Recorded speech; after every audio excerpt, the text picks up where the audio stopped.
Chicken biryani, mutton biryani, dum biryani, చేప fry biryani తిన్నాం కదా. ఇప్పుడు పారం కోడి బిర్యానీ తిందామా? కుక్కర్లో మాంసం ఉప్పు పసుపు వేసుకుని 4 విజిల్స్ వచ్చేలాగా ఉడకబెట్టుకుందాం. బిర్యానీ కోసం ఆయిల్ వేసుకుని పలావ్ సరుకులు వేసుకుని బాగా ఫ్రై చేసుకుందామండి. అవి ఫ్రై అయ్యాక ఉల్లిపాయలు పచ్చిమిరపకాయలు వేసుకుని బాగా ఫ్రై చేసుకుందాం. ఉల్లిపాయలు బాగా ఫ్రై అయినాయి కదండి. అల్లం వెల్లుల్లి పేస్ట్, కొత్తిమీర, పుదీనా వేసుకుందామండి.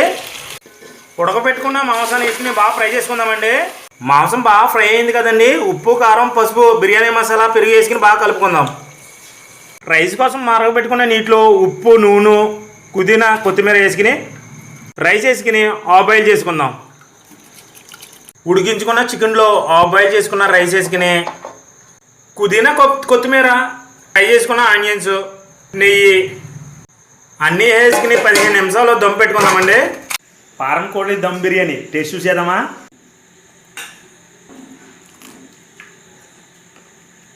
సూపర్.